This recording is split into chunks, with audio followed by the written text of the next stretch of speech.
All right, babe.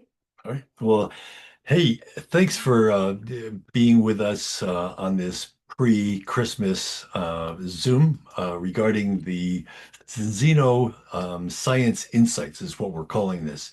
I'm Stephen Cherniske, a research biochemist. I taught clinical nutrition for many years and then ran the nation's first FDA licensed clinical lab for nutrition and immunology. And I'm Dr. Natalie Kather, and I boarded in family medicine and also board certified in anti-aging medicine. And when I did my clinical work, I focused on metabolic medicine, hormone balancing, integrative medicine. And so when we learned about Zinzino almost 2 years ago, we were really impressed with the test-based nutrition approach that they take for personalized nutrition. And if this is your first time with us, welcome. Today we're going to focus on the new gut health test. Zinzino offers 4 tests that you can take at home that are dried blood spot tests that you send in. And these include the new gut health test and the balance test, which looks at 11 fats in the cell membranes of your red blood cells, important for looking at the composition of your omega-6 fatty acids versus your omega-3 fatty acids. And then they also have a vitamin D test and a hemoglobin A1C test. All done with a finger stick, easy peasy, with a little spring activated lancet, placing a couple drops of blood on a test strip, sending it in, and then all of that is going over to, you send it into an address here in the US. And then that's batched and sent to Oslo, Norway, where it's analyzed by Vitas Analytical Labs, which is the world leader in blood spot analysis. So, because this is so valuable, because this is a way for all of us to learn about our bodies and learn critically important information that your doctor really isn't up to speed on yet, most likely. We feel that it's important that we look at the newest test, which is your gut health test. We're going to go over Art Napolitano's results today, and I'm going to make some comments regarding the gut health test report. Now, this report is quite well done. I mean, congratulations to the incredible amount of work that was done by the Zinzino science team in making not only the results, which is the number or a number of ratios of different parts of your gut having to do with the metabolism and the activity of your microbiome. Natalie's going to go over briefly a review of that before I go into the test results. But the test results will also give you hints on what to do if your results are not as good as David Fleming. Poor Brenna. Or from So we've spotlighted Art Napolitano and his wife Stacy Whitaker. Would you like to introduce them in any way since we're going to be talking about their results? well, Artie and Stacy are new presidents in this wonderful family of Zinzino. And I've known Art Napolitano for over 30 years. We go way back. And I am in love with these couple because we've spent time with them in Spain at their beautiful apartment there. And of course, we look forward to spending more time with them when they come this way or we go that way. They're now in New Hampshire in their beautiful home and love to see you guys again. Let's go into Okay. your presentation and then we'll go into the test results and with commentario. Okay. Back in October when let's see here. Oh, let me go back. And we just want to share the Microsoft. There we go. All right. So back in October, we started talking about the gut health test when it first came out and how people can approach it. And so this is a revolutionary functional test. A lot of people are familiar with the poop tests, but this is a functional test looking at the chemistry that is happening with how well the microbiota is functioning and how well your own body is functioning. Really quick commentario on your microbiome. And you've probably heard this before, but I'll say it again. There are more cells in your gut than there are cells in your body. It's hard. It's one of those mind-blowing things that we have to remember. And this the activity of these cells, the microbiome, the activity of those cells really has a powerful influence not only on your overall health in your gut, but as well as your gut-brain axis, as well as your immune competence. And all of that is related to the activity. So what we're looking at here, as Natalie said, is not just who's there, but what are they doing? Exactly. All right, so there's three metabolites measured. The first one is tryptophan, and a lot of people are familiar with this amino acid coming from turkey or chicken, but there are other sources too, and we'll list those later. And what we're looking at is how the gut bacteria take the tryptophan and they convert it into IPA, which stands for indole 3 propionic acid. And if this number is high, then that helps tell us that there's a strong barrier in the gut, yay, and good antioxidant production going on. And then another metabolite measured is kynurenine. And this is produced by us humans. We take tryptophan, and if we're creating a lot of kynurenine that is just staying there and not getting metabolized on into energy, then that means that we have a lot of inflammation and oxidative stress going on in our body, which is preventing those other systems from working properly. And there's the risk of a poor gut barrier. The barrier illustration that we have on the screen there for you shows a number of pathogens and toxins that should not have access to your bloodstream. And you can see how they actually are traveling through the mucosal layer, which has been thinned. All right. In other words, that's the protective barrier, and how all of a sudden they get access to your bloodstream and therefore to other parts of your body. So critically important that we understand that when we talk about the barrier, we're not talking about a physical barrier. It is a constantly changing barrier between the gut and the bloodstream. And you can imagine how important this is. When that's compromised, that is a condition called leaky gut. And you've heard that term, and so it's important that we all understand, oh, what does that mean exactly? It means that molecules that are inside or traveling through your gut should not have access to your bloodstream. What should have access to your bloodstream? Small molecules called nutrients, right? The whole digestive process is basically taking these incredibly complex molecules, which is the food you eat, and your digestive tract is breaking them down into smaller and smaller and smaller units until you get down to the very smallest unit, which is the actual nutrient. That's supposed to have access to your bloodstream, whether it's a fat that's been reduced to fatty acids, or whether it's a starch that's been reduced to simple sugars, or whatever it is, a huge amount of protein that's been reduced to what? Peptides. And all of those small molecules are now traveling into your gut, and that's the way it's supposed to be. So that barrier mechanism is incredibly important. Yes. And on the left side, we see my favorite little beneficial bacteria, and her name is Akkermansia muciniphila, and she loves to nibble on mucin, and she thrives on polyphenols. So in a healthy gut, we have high IPA, indole 3 propionic acid, and on the test, we'll see low kynurenine. But if there's a poor barrier, then we'll have high kynurenine and low IPA. Got it. Okay. So what they reveal? We look at these ratios. So microbiome efficiency, we can think of that in terms of IPA, what the microbiome is making, versus the tryptophan that's present, right? This whole conversion process. Immune stress index, or looking at what's happening for the human as far as inflammation issues, kynurenine versus tryptophan.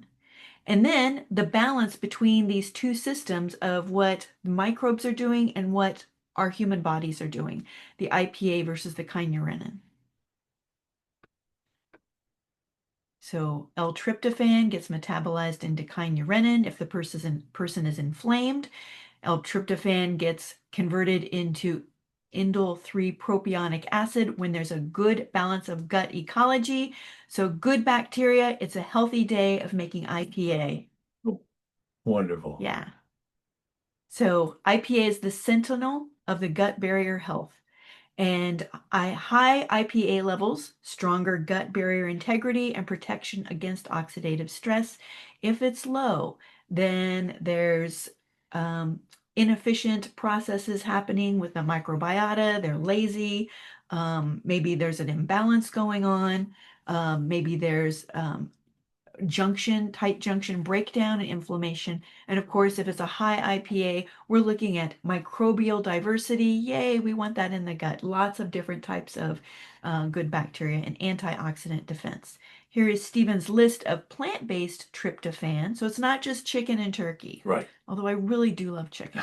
It's soy products like tofu and edamame, pumpkin seeds, chia seeds, sunflower seeds, walnuts, cashews, lentils, whole grains like oats. We had oatmeal for breakfast. What a great choice for the gut health. And bananas and pineapples and avocado can also contain Yeah. tryptophan, as well as quinoa, brown rice. All right. I think now we get into Art's results. Yes, let's look at that. Let's bring up the first page, which is called the Gut Health Index. Now, the Gut Health Index, this is the summary statement. In other words, the nice thing about the test result, when you get the test result, is the first thing you're going to look at is the Gut Health Index. And that is which page? This would be page. Keep going. Here's his results.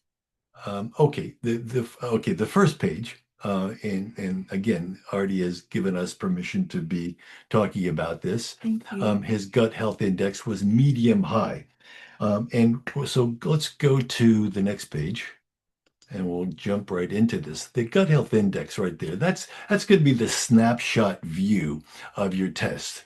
That's the one that looks at all the ratios and how they all interact. And in Artie's, his was medium high at 76%. Now, anything over 70% is considered good. I want you to understand this. Anything over 70% puts you in the good range. Anything over 85% puts you in the very good range. And of course, we have a couple of people here, including Stacy, by the way, who is in the very good. And we have a couple of people who are in the really good range, which is anywhere between like 86 and 100. And there are a few people like David Fleming and Frenna, who you can raise your hand and take a bow. Congratulations. But I have to say that we've been looking at tests that are coming in now. Most people are going to be in the medium high range, like Artie. And so now let's look at a couple of the specifics. And again, we're going to keep coming back over and over again to looking at ways that you can improve this. Because right there you can see is why it matters. In other words, they don't just give you numbers. They say, why does this matter? And what does your score reflect? And how to use your score and what to do if your score is not in the ideal range. So these are really going to help you out. What else is going to help you out? We say this so often on this Zoom. Use your tools. What tools am I talking about? I'm talking about your AI tools because everyone has AI tools. I mean, they're available as soon as you go on Google, you've got an AI right there. Natalie and I, we tend to like Perplexity, and you don't need what's called Perplexity Pro. That you have to pay for, and Natalie and I are happy to pay for that because we do a lot of work on the science and the analytical side of information. That's probably not going to be necessary for you. Simply use Perplexity all by itself, which is absolutely free. Go to perplexity.ai. And you could literally take your gut health index, load it onto, you could copy and paste it onto perplexity.ai and simply say, help me understand this.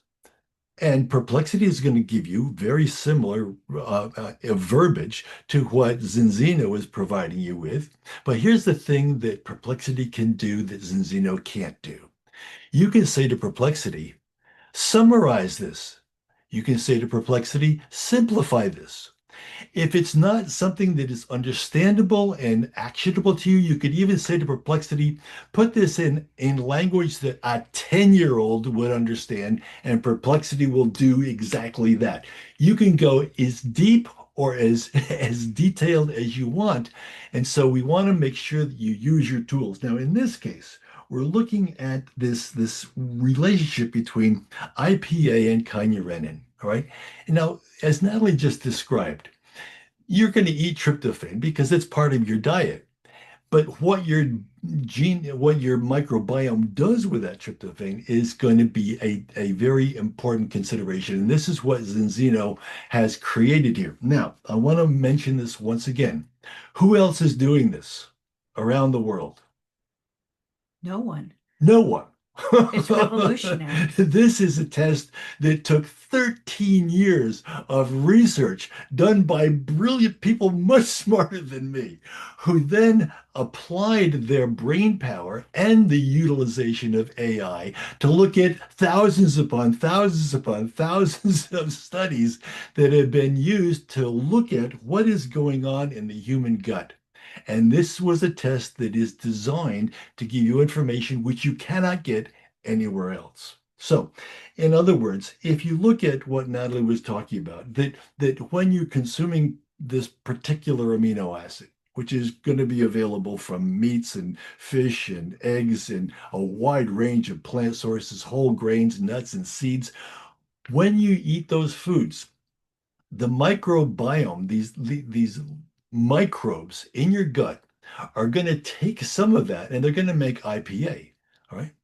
Whereas also what's going to be happening at the same time is your environment. In other words, the environment that you produce will influence whether that tryptophan is also converted to kynurenine, which has a pro-inflammatory, whereas the IPA tends to be anti-inflammatory and also tends to have antioxidant benefits that Natalie described in her little cross-sectional analysis of the barrier mechanism of your gut.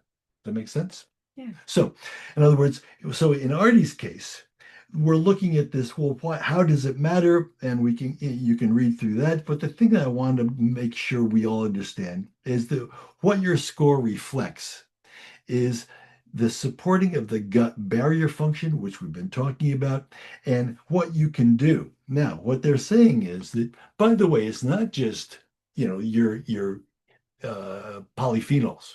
That's important. Well, how do I get more polyphenols?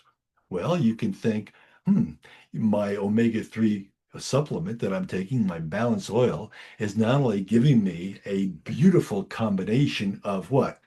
The omega-3 fatty acids, EPA and DHA, but it's also giving me polyphenols derived from pre-harvest olives. So if you're using these products, you're already getting polyphenols along with your omega-3s. How can you get more polyphenols? Ooh. We love our these revolutionary EVOO, the extra virgin olive oil. We love this because it provides 30 times the polyphenols compared to the olive oil that you would get off the shelf at your grocery store. So Now, let's ask Artie a little bit about what he is taking already since he did pretty well. Are you on the regular or the premium or the Revo?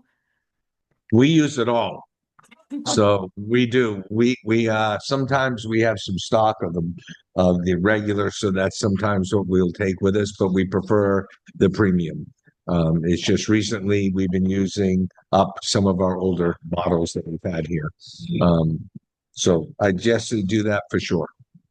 And then we also use the Revo, the extra virgin olive oil. Yes.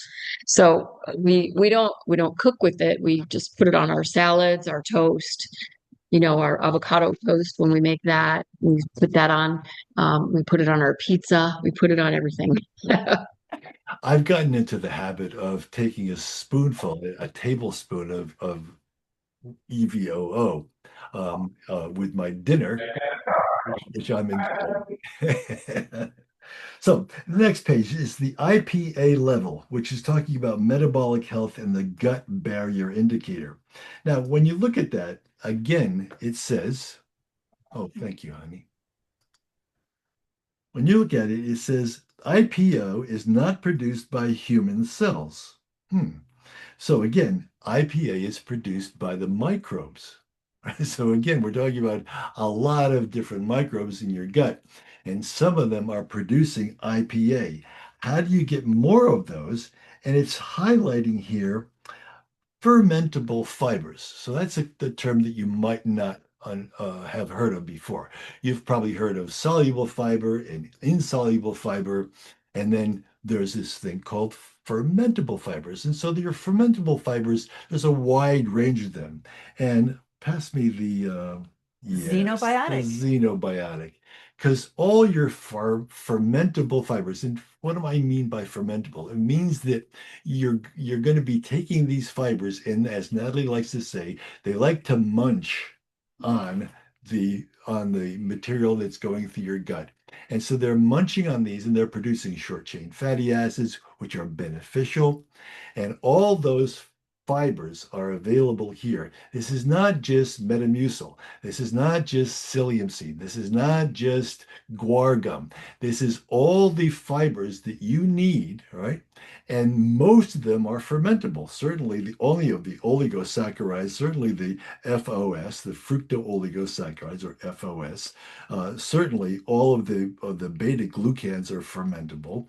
All of the resistant starches are fermentable. And so that's where you're going to be getting the most bang for your buck compared to any fiber that you would buy off the shelf. All right, we better find out how much Art Napolitano takes. Now, do you take the American 1 scoop or do you take the UK 2 scoop? I've been using 1 scoop in a lean shake, which has some in it, but usually it's a rounded scoop.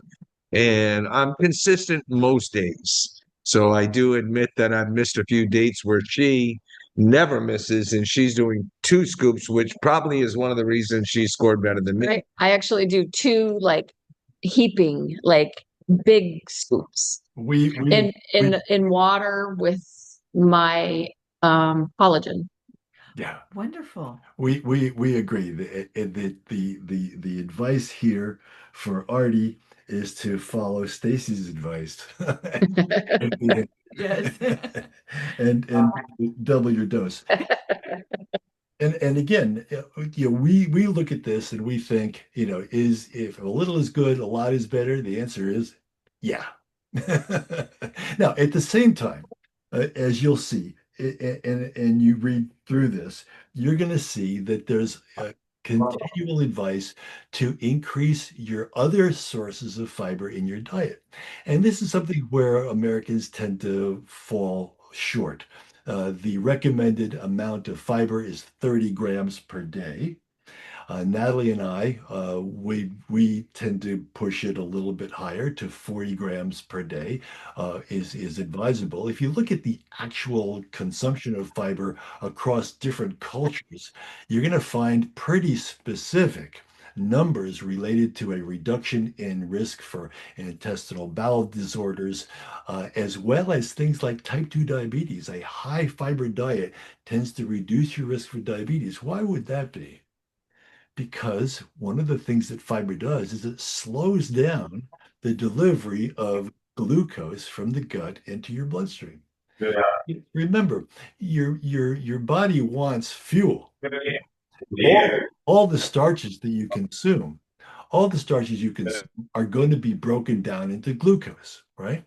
Now, some of those starches are going to be broken down instantaneously. In fact, when you eat sugar, all right, which is just refined carbohydrate, when you eat sugar, some of that's going to be going into your bloodstream before you even swallow it.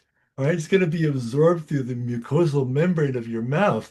And that's not a good thing because your body doesn't like that. Your body wants glucose slow and steady. So a high fiber diet slows down the delivery of glucose from the gut into the bloodstream, which is what your body needs. Now, I'll go one step further. Here you have the glucose going into your body. All right. What is glucose? It's a fuel. What happens if you over consume fuel? You have a metabolic emergency. Now, what I want to put forward, and I'll come back to this over and over again, is the value of exercise. And your test results are going to be talking about that too. And we're going to talk about what kind of exercise and how much and how to optimize this. So again, we come back to Artie and Stacy, who are looking fit. That I want to know, what does your exercise routine look like? Artie? Well, hey, as we spoke about earlier today, I learned from you years ago to put things, especially when you're working a business like this and you're in front of a computer, you're on your phone. I keep those weights right on the table. And I find myself during a Zoom call doing lifting. And I got a whole routine that I learned after my cardiac event that I've been using. And I've been actually very consistent since we've been back from Europe on that. And I can feel my upper body is definitely better. We usually are very active with our 3-4 mile walks that we do. It's really difficult right now. As I told you, the weather got really cold up here in New England. So I just have to chase Stacy around the house now. Wonderful. Well, So that's great. I got to do it more often, I think. So Wonderful. Hey, but I made notes on here because it's each section when it says how do you support and what you can do. I was surprised how many times, like it says on this page on the IPA level, that it says under how to support IPA, it says move your body. Physical activity supports microbial activity. So it says it right there on the report, and it says it a few more times. So obviously, more consistent cardio to go along with the weights that I'm doing. And in fact, I know we're going to be doing more of the weights. yeah, Made a little investment for a Christmas holiday. wonderful. So that's going to give us ability to keep getting stronger. Right. At the same time, on this page, we also look at other things that can increase IPA levels, because IPA is what you want. IPA is just got so many benefits. When we started looking at the relationship IPA levels in the gut, and we started looking at what else does IPA do, it influences not only your gut microbiome, it has effects on your brain, it has effects on your muscles, it has effects on your liver. So the higher your IPA level, the less likely you are to have what? Fatty liver disease. Isn't that interesting? So again, your gut is in constant communication with your liver, your gut is in constant communication with your brain, and IPA plays this critical role. Now, they also talk about things that you could do, and they're promoting berries, pomegranate, apples, green tea, and dark chocolate. Now, we have chocolate polyphenols. Where, Natalie? In the Zinzino products? Yes. In the Ascent, of course. Ah. Cacao. Cacao polyphenols in the Ascent that you're not getting from this, which is interesting. So that's one extra thing that you get from the Ascent capsules. Now, I want Natalie to talk about something else that's important, which is xenogene. Ah, yes. Xenogene. And it is the product actually that really got Stephen and I excited about this company. Do I have my box nearby? No, but Xenogene contains quercetin, fisetin, fucoidan, and this combination, along with the curcumin that's in it, play an important role in helping to promote gut health as well. Let me pull up my. Thank you. You know, and it's in Dr. Natalie, I actually just did my spring cleaning about 3 or 4 weeks ago, which was 10 days. As Dr. Paul Clayton says, you do a spring cleaning a few times a year. And I did that for 10 days in a row, taking 4 a day. So again, I'm following the protocol here and your advice. Wonderful. And I've done it 3 times already. All right. So another hint as to why and how Steve is doing so well. But wonderful. Well, excellent done. He's Again, got an apple for you after too. So on the next page, we're looking at microbiome immune support, which is the IPA kynurenine ratio. Once again, we're talking about dietary tryptophan is going to be influenced by the kind of bacteria in your gut, which is going to be making the IPA, versus the environment in your gut, which will tend to skew the metabolites towards kynurenine. So what we have to understand here is that when it talks about immune support, what exactly does that mean? What it means is that your gut is a source of immune strength, otherwise known as resilience. They use the word resilience in this report. Or your gut can also be a source of immune stress. Huh. Why is that? Well, it's because your gut is it's like setting the tone for your metabolism, constantly telling your body what's going on and what could be going on that is alarming. And in this case, is looking at high levels of kynurenine is an inflammatory state. Now, we've spent a lot of time talking about the omega-3 fats, about your cell membrane, and how important it is to really focus on the omega-3s, which are anti-inflammatory, versus the omega-6 fats that are so predominant in the American diet and the diets worldwide, which are pro-inflammatory. Well, now we have another seesaw. Here we have another balance because the IPA is anti-inflammatory, right? And the kynurenine is pro-inflammatory, and it's the inflammation that causes immune stress. So we're not talking about any problem associated with your bone marrow or your spleen or your or your thymus gland.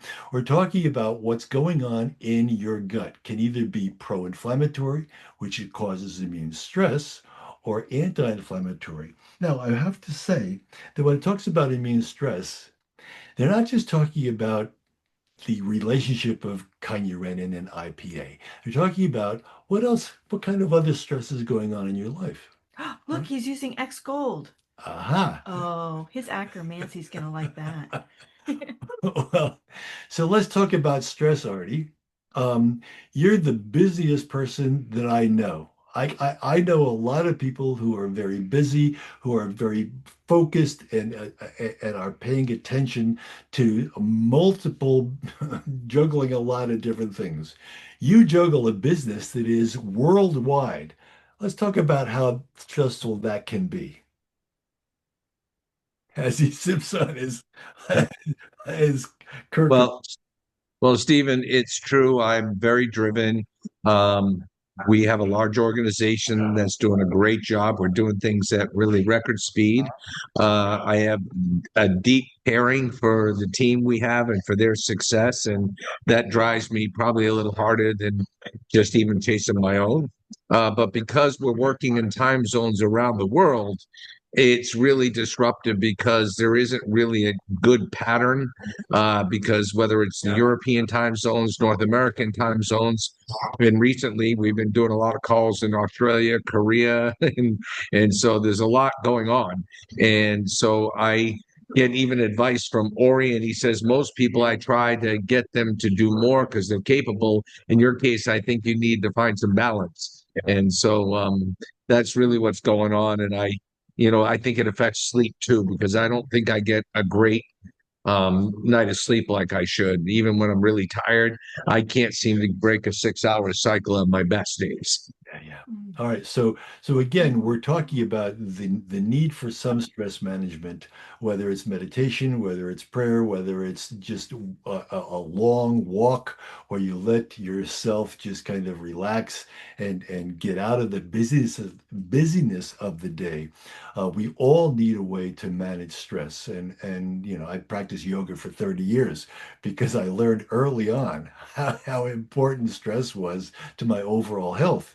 So whether it's yoga, whether you're doing a deep relaxation technique, whether you're doing a meditation, any type of meditation can help you to manage this stress, which has an effect on the gut. We even have the common phrase of, what's your gut feeling? Well, that tells you what your gut is feeling. And also quit your belly aching. quit your belly aching, I want to mention that because on this page it talks about the damage that is caused by ultra processed foods. And here is one of those things that you can make changes pretty quickly. Look at your kitchen cupboard. Look at your refrigerator. Look at the processed foods that you may be possibly addicted to. That part of the whole problem with the Western diet is there are so many ultra processed foods, and these foods have a direct effect on your gut. They produce what's called dysbiosis. And there's multiple reasons for this. But one of the reasons is that these foods contain, a lot of them contain emulsifiers. And this is one thing that I had to pay attention to as I developed the habit of having some ice cream every evening. I didn't have a lot, but the ice cream contains emulsifiers, and especially one called polysorbate 80, which you can make a little note to look for polysorbate 80 in your foods, whether it's a sauce, a cream, some dip that you're dipping your chips into, or whether it's an ice cream or any of the frozen desserts. Most of them are going to contain an emulsifier. What is an emulsifier? It's a chemical added to the food that blends a fat with a water. All right. So if you want to blend a fat like butter fat with water, all right, to make ice cream, you usually use an emulsifier. And if that's something that you consume on a regular basis, you need to pay attention because that is going to disrupt the normal microbiome in your gut. And we'll have another comment about that in a Well, on the ice cream, Stephen, I grew up in a Dairy Queen family. My dad built and owns Dairy Queens, which in America is the king of soft serve. And for me, I kind of gave up ice cream for the most part, but I still have that, I definitely like to have one once in a while, but I started taking those yogurt bars that have low calories. I'm not sure that's any better, but once in a while, when I'm sitting around late at night, I want something sweet or something. That's a go-to. And I don't know how bad that is for me. Is it any worse or bad, or is it still got emulsifiers? It probably still got emulsifiers. What Natalie and I have discovered is yogurt is just as tasty as ice cream. Yogurt does not contain emulsifiers, and especially if you add what we enjoy is a 100% raspberry material that we get from France. And we add that to a little bit of yogurt, and that is a delightful way to basically satisfy that desire without the emulsifiers. And the yogurt, of course, is a fermented food, and gut bacteria love that. Yes. We What get else? the matrix. So, What else is a disruptor of the gut microbiome? Would you like me I to, have to say alcohol. would you like me to also pull up detergent? Yes, let's do that now. Okay. Thank you. What else disrupts the gut microbiome? Well, number one, alcohol, but here's the surprise for most of you. Gut epithelial barrier damage, and this was from what's the journal, honey? This is from Allergy and Clinical Immunology. All right. And look at this. Epithelial barrier damage caused by dishwasher detergents and rinse aids. Mhm. I've This been reading a to lot about us this. this to us was a big wake-up call. So that when we're doing dishes, we make real sure that those dishes are well rinsed with hot water. We don't use rinse aids because they tend to cause a film on your dishware and your glassware that is you're going to consume in the next meal. And Mhm. these detergents, especially from rinse aids. Now, again, you're going to see advertisements where Yeah. someone shows you a glass, right? And that glass is sparkling, sparkling clean because they use some rinse aid in their dishwasher. Don't do that. These chemicals disrupt the barrier mechanism of your gut. And this is something which we're going to ask Zinzino to include in their report because this is so common that people want to get their dishes squeaky clean, don't they? People want to get so they're putting them in the dishwasher along with this rinse aid, whatever it's called, and they want their glassware to be sparkling clean. You know, make sure you're not consuming detergents. Now, where does that also play a role? How many times do you eat out in restaurants? Because they're all using rinse aids. All restaurants clean their dishes with rinse aids. So again, make sure that if you're going to be eating out, that you're doing everything right, so that if there are any of those chemicals on the dishes that you're consuming your food, that is minimal at best. I dare you to send back a crystal clear glass and say, there's not enough spots on this. I can't drink from this. All right. And finally, the gut microbiome efficiency, the IPA to the TRP, the IPA to your tryptophan, that particular ratio. Again, why it matters, because you want to know how much IPA you're producing. And the results here are basically the same as everything else we've been talking about, which is number one, make sure that you're taking good care of your microbiome. Make sure that you're getting lots of polyphenols. Make sure you're getting lots of fermentable fibers. So a high fiber diet, high fiber diet, high fiber diet, you're going to read this over and over and over in your report. And that doesn't just mean your supplemental xenobiotic. Yes, make sure that you're getting 2 scoops a day of this, but at the same time, make sure that when you look at your plate, all right, that plate should be what? Loaded up with plants, all right? Loaded up with vegetables. Natalie and I, when we were in clinical practice, we had our clients promise us that they would add one new vegetable to their shopping cart every month. So then we would know, at least at the end of the year, we helped our clients increase their vegetable content by 12 different vegetables.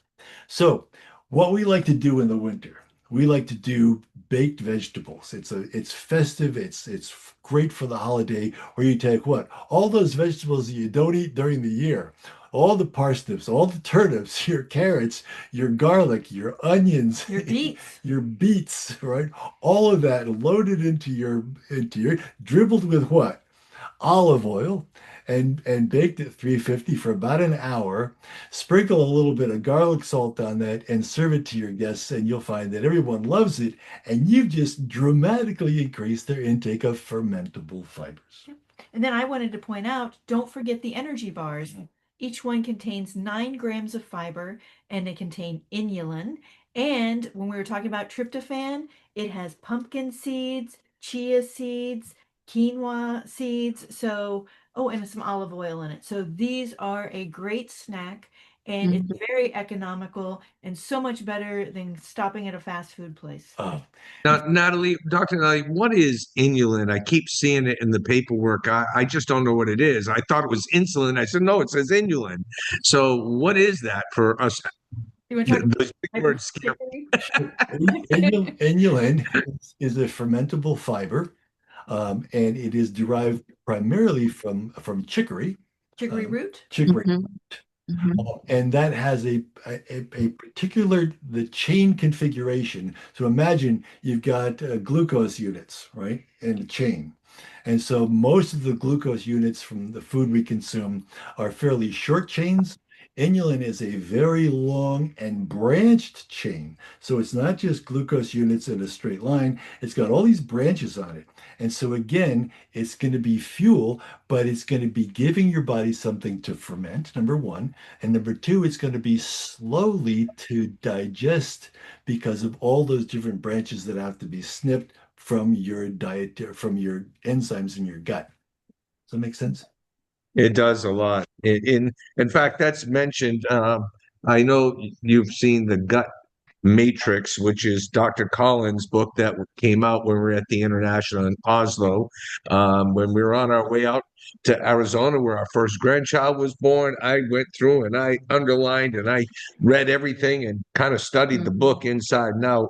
And I found it very helpful, and it motivated me because he kept saying what things you could add to help your gut health. And one thing I said, what is chia pudding? So we've been adding, in fact, that's what I had this morning. I had chia pudding, which Dr. Collins says is one of the things you can do. So, just as simple, I know we're going to have a short time left, and I know you got some things to cover, but could you also just give us a small checklist, your graded checklist? What are the things we need to just do and know that we're going to improve these types of things? So before we end, I would like you to just get a few bullet points, keep it very simple for us. What decisions can I make to keep improving this report for me? Wonderful. Limit simple sugars.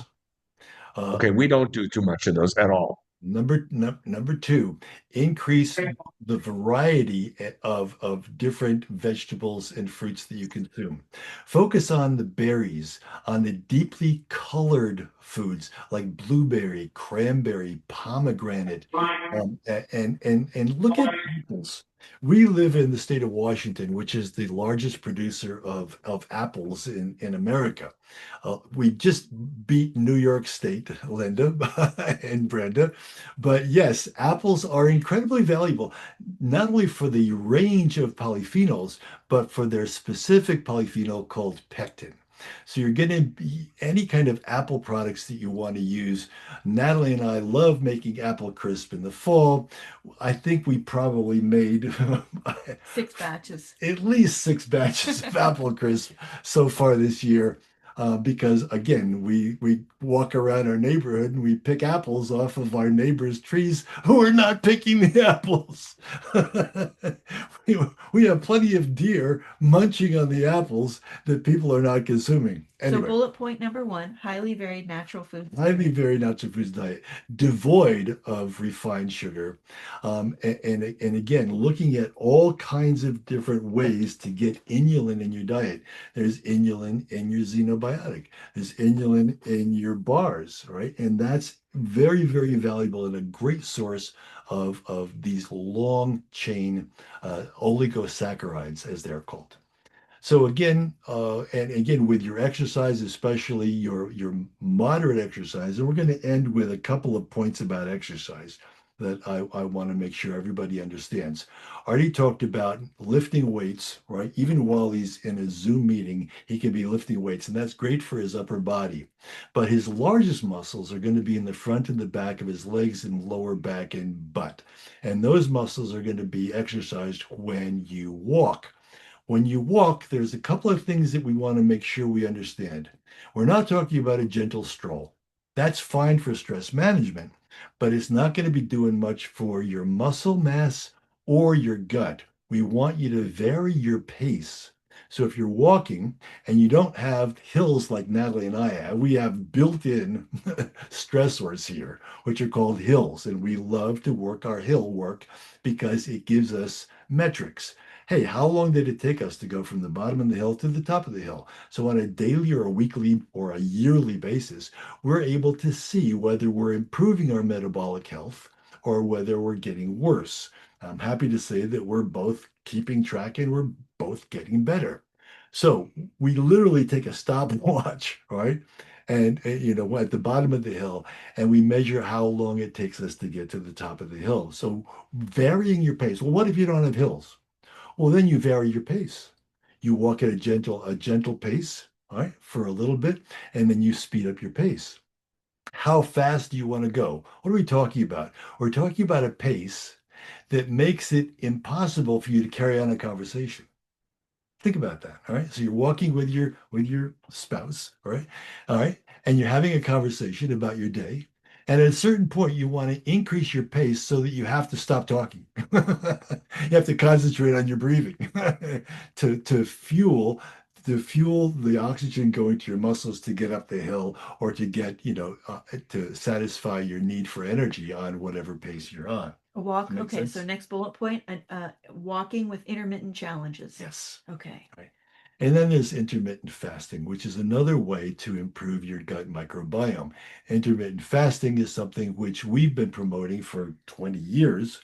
And the way that we design this for ourselves is you stop eating at 7 o'clock p.m., All right.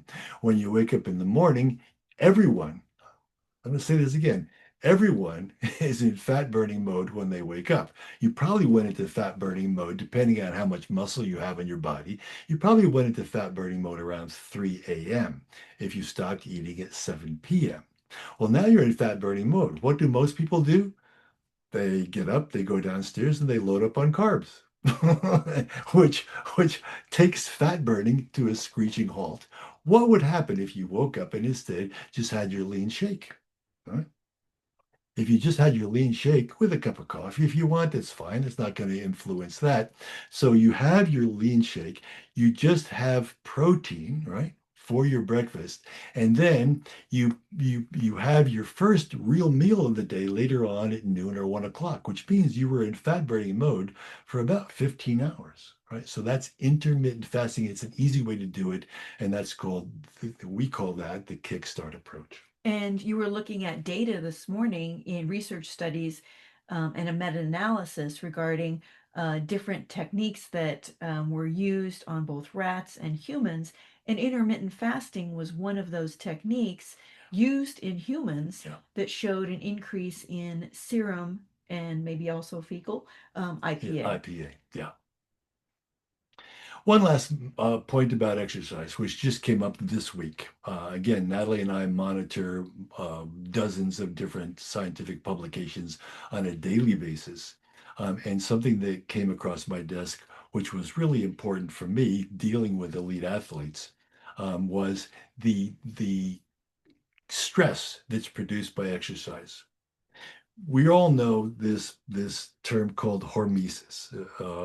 Hormesis is stress, but just the right amount of stress. So what we've been talking about here in terms of exercise, we've been talking about exercise that it produces a stress, but a stress that's then responded from the body. The body looks at that stress and goes, oh, I'm under stress. I should build more muscle.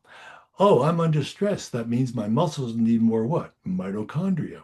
So all the wonderful things that happen when you exercise. But what happens if you go too far?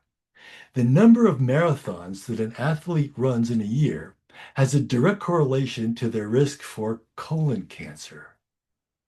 What? Yes. When you run 26.2 miles, that's a more stress than you would normally encounter in a normal exercise routine. Well, what happens if someone does 2 marathons a year? Oh, their increased risk for colon cancer increases. What if they do 3 marathons a year? It increases even further. What if they do 4 to 5 marathons a year? The risk for colon cancer doubles. So I want to make sure that we all understand that we love exercise, but you can't overdo it. And exercise, when I've been working with elite athletes, especially the endurance athletes, there was an addictive factor there, which was really intriguing for me to observe.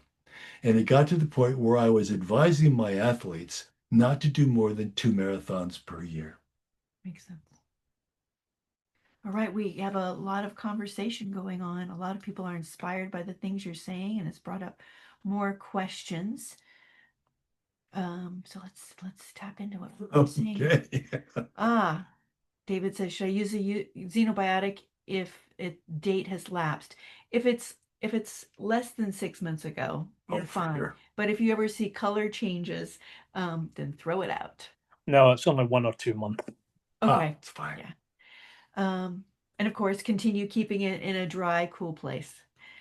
Let's see. All right, and Betsy's asking And a dry, about, cool place does not mean your refrigerator. oh, right. No refrigerator. So Betsy is asking about glucose insulin strength testing. And of course, we have the hemoglobin A1C test, which I mentioned in the beginning. And this looks for sugar spikes. And is stress something that affects insulin ability? And yes, it can, especially if the person is, yes, releasing a lot of cortisol in response to stress. Monica wonders about the spring cleaning, and that's a non-compliant What? approach. We talked about this at the Scientific Advisory Board meeting recently. On your Xenogene box, it says take 1 tablet daily. And so that is the compliant message for using that product. But the chief science officer has talked about this spring cleaning approach, which people have found benefits with, and I'm one of them. And it's taking 4 tablets daily for 10 to 14 days and doing that 4 times a year. I've changed my routine to Xenogene 1 every day, and we'll see what happens from there.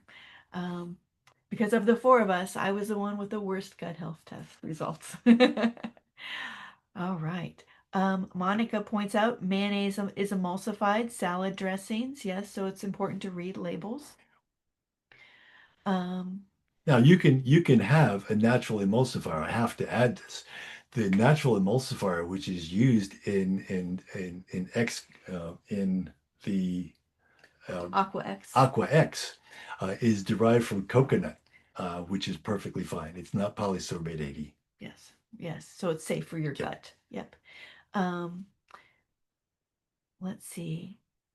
Pam uses white vinegar and baking soda. Oh, and they come out squeaky clean. Okay. Nice. So excellent. I shouldn't assume that the restaurant is using a rinse aid.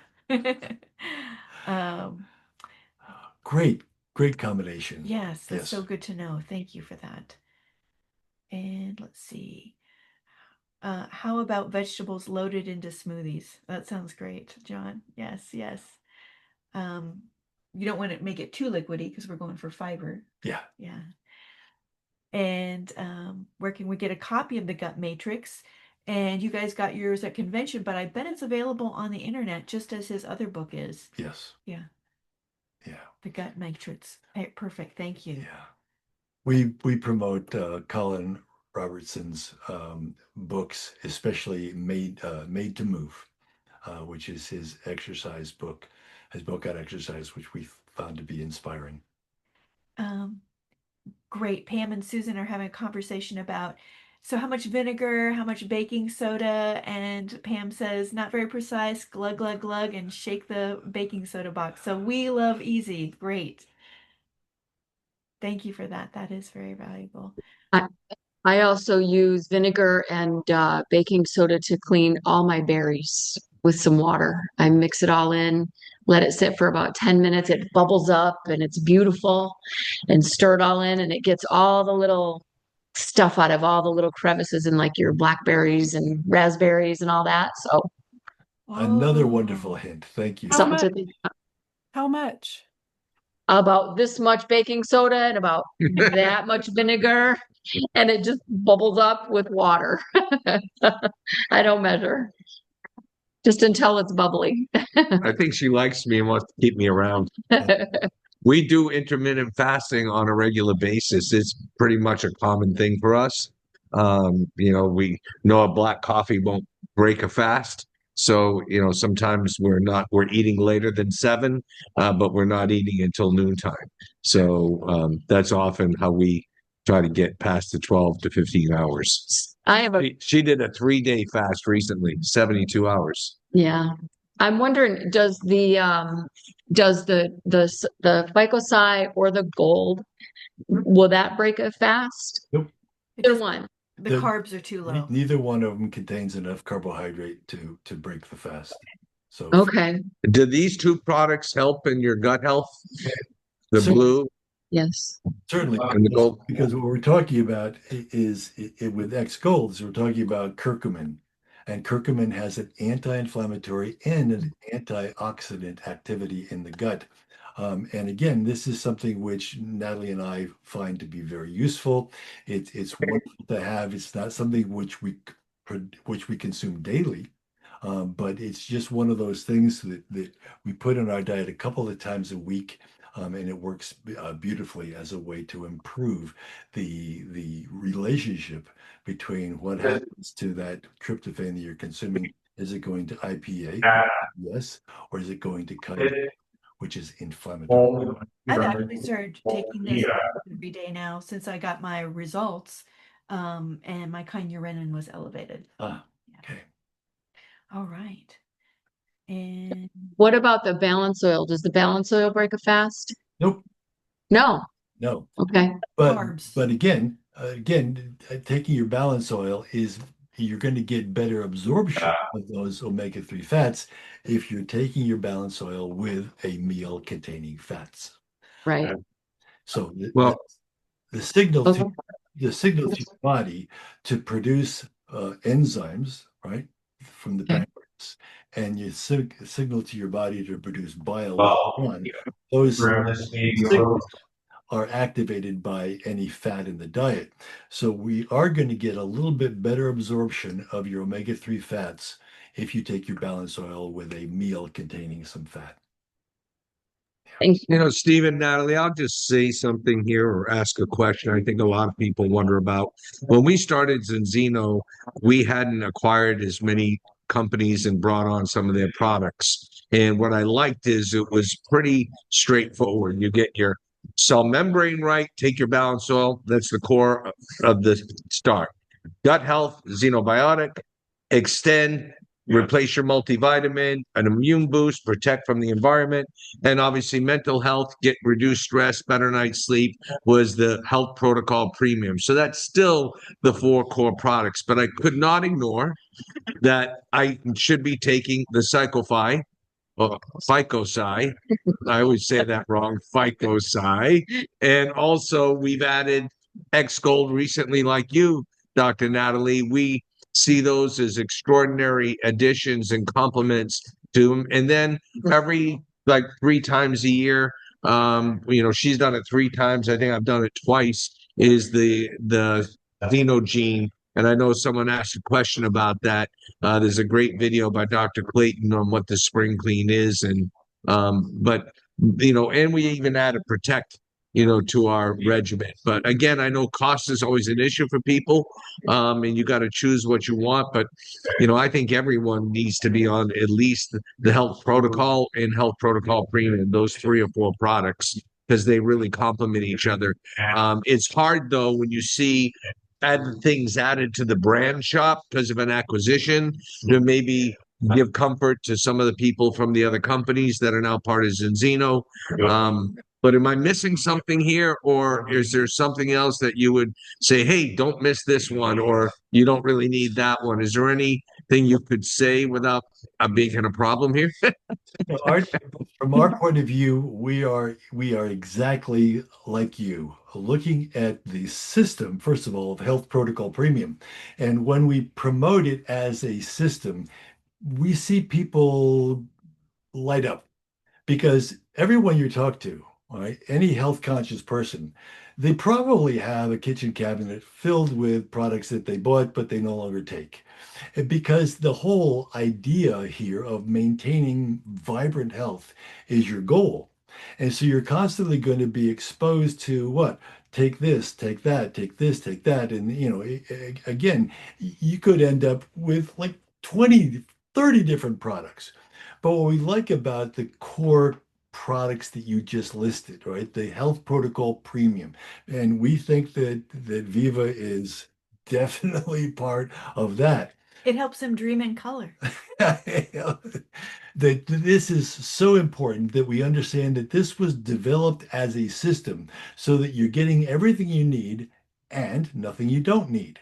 So that is why we think that this is so attractive to people that they're able to divert some other expense that they were paying for and just focus on those products. If they want to add, you know, we think that X Gold is fabulous. If they want to add blue juice, which we consume on a daily basis, why? Because again, you're getting a powerful antioxidant. And, at my age, 77, I have an increased need for antioxidants in my diet because I have an increased oxidative stress by virtue of the fact that I'm 77 years old. So for me, I love this. We've also found that our kids like it. And a few of our kids were consuming soft drinks, which is the worst. One of the worst things about this time of the year is all the advertisements for Coca-Cola. It drives me nuts. Coca-Cola should be banned in your household. There's nothing good about that product. There is everything negative about that product. But it washes the tar off of my car. It is useful for cleaning the tar off your bumper. That's true. But putting it in your body, no. So we found that when we promoted this as an alternative to soft drinks, it got thumbs up. Why? It's moderately sweet, but where's the sweet coming from? The sweet is coming from a vegetable glycerin. All right. So there's no impact on your blood sugar level, and yet it tastes better than plain water, and you're getting all those antioxidants at the same time. So we're a big fan of blue juice. Plus, when we're in a meeting with other people, the first thing they want to know is, ooh, what is that? Because Natalie and I are 18 months now off of all alcohol. All right. And so we're still invited to a lot of parties. All right. And so we'll bring our own wine glasses, right? And our blue juice, and our celebration and our cheers and our toasts A are great idea. just as joyous as anything else, only we're consuming blue juice instead of the wine that we used to have. Yeah. And you can add it to sparkling water and pretend like it's blue champagne. Yes, exactly. Yeah, Yeah. that's great. That's great advice. All right. Anything else, Natalie? Are we running Well, overtime here? we appreciate Betsy Bright put up the link for the gut matrix that you can go there to get Thank you. Dr. Colin Robertson's book. And we want to thank everyone for coming and participating today. See here. Well, I'm looking forward to how this information that Zinzino is collecting will push us forward, because this is still so new to the world, and we had an offline discussion about this. And Zinzino is not just going to sit back and say, this is what we have, this is what you should do. As you can maybe give us a little insight, this is just the beginning of this journey, and what Zinzino's got planned for the future is going to continue to separate us from everyone else in the industry of health and wellness. And so, any comments to that? Well, without giving away too much, we can say that the advisory board and the science advisory team, the scientific team of Zinzino, again, brilliant scientists working to take the move, I like to say, moving the ball down the field. So this is a tool. This is a tool, a very valuable tool, all right? But it is only a tool in terms of helping us to make changes in our diet, which is going to be improving our overall health, and at the same time giving Zinzino important information. So one of the things that you can count on Zinzino doing is gathering this information, applying it to an AI generated and analysis, so that we ultimately find specific things, specific nutrients that you can use to improve your IPA production, to reduce your kynurenine, and these will be developed into a product or products in the future, directly related to your gut health. So that this test that we're all talking about, this is test number one, right? Some people are, in fact, most people are in the same place that Artie is in, which is moderate. You're doing well, but it could be improved. All right. And so one of the things that we talked about today is increasing your intake of xenobiotic, maybe adding some more fermentable fibers with your energy bars, increasing the variety of fruits and vegetables in your diet to support that, improving your exercise routine to get a little bit more endurance exercise going by varying your pace or using hills or whatever you're going to be doing. At the same time, knowing that the scientists at Zinzino are already working on ways to enhance this, to make sure that your second test is better, your third test is even better, until everyone is in the optimal range of 90% or more. Because we think that this is a reliable way that we can provide metrics. Remember, you can't monitor something that you're not measuring. And this is important that we all understand that this relationship between what's going on in our gut and the food that we're consuming, that relationship and what happens to that food in terms of your ability to digest it and metabolize it properly and maintain the integrity of your gut barrier, all of that is critically important. And we're making it easier for people to understand it and to take action to improve it. Well, thank you so much. I can't believe you said what you just said, because I had written down as a closing statement, what gets measured gets monitored. And so this is the first time I've ever had any kind of a test. Maybe anybody in the world's had this kind of a test, but now I have some action steps to take. Thank you for, guiding me on understanding this report. Hopefully it helped everyone else. And now I'm looking forward to making a few adjustments, and we'll test again in maybe 4 months, and let's see how we do. And I just want to add, I'm excited about this test because about 9 months ago, maybe 8 months ago, I had the other kind of test that you take where you gotta scoop it out and send it in. And that only told me what was happening at that very moment. Now I like this because it's telling me what's happening now going forward and how everything is operating in there. So I think this is so much more of a clear picture of what I'm living with instead of what I have at that particular moment in time. Am I right in that analysis? You're right. That The test that you took, the conventional test that you took, identified the specific microbes that are existing in your gut. This test is telling you what all those microbes are doing, right, and how you can monitor it to improve it going forward. So right. congratulations. So Yeah, bravo. yeah, good. I hope everyone understands that how important that is. So I think it's great. So Merry Christmas, everybody. I'm going to let you guys close out. I just want to tell you all how much I love all of you and thank you for being on this team with us. And you guys have leaders like none other in the world. So we're all so lucky and fortunate to know all of you. And Stephen and Natalie, thank you so much. Every week I listen to your videos. I'm just blown away. Every time. I just love it. Thank you so much and Merry Christmas Merry Christmas to everybody. Thank you. Thank you, everyone. Thank Stephen. you. Bye. Thank you. Thank you so much. Good to see you, Abby. Have a Merry wonderful Christmas. holiday. We'll see you Monica, Thank Susan, you. after Christmas. Kitty, Thank and you so Merry much. Christmas. Good Love to you. see you, Merry Michael. Christmas to all. Colin, Take care. how are you? Stay with. Good to see you, Colin. Hey, Thank you, Susan. Natalie, Stephen. Brenna, Bye-bye. congratulations on your positive test. That's awesome. That's great. Very, Mhm. very good. Thank you, Dave, everyone. Good Happy job, Brenna holidays. and Davey. that's it, but we're going to start looking at what Davey's eating and drinking, Alex, because I'm still not sure how we can pull off such a good score. 2 scoops a day keeps the doctor away, Ari. Uh, maybe you just have these super genes, or what did you say? A little. 2 scoops a day keeps the doctor away.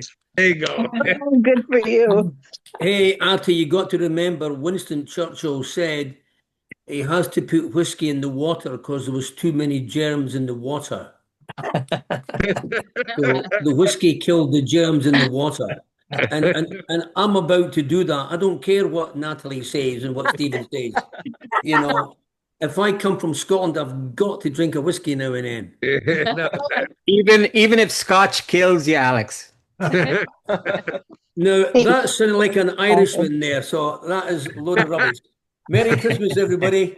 all right. Christmas. Merry Christmas. Awesome. Bye. Awesome event. Thank you, guys. Merry Christmas, everyone. Thank you. Thank you. Thank you. Bye-bye. Bye-bye. Bye. Bye. Thank you. Bye. Thank you.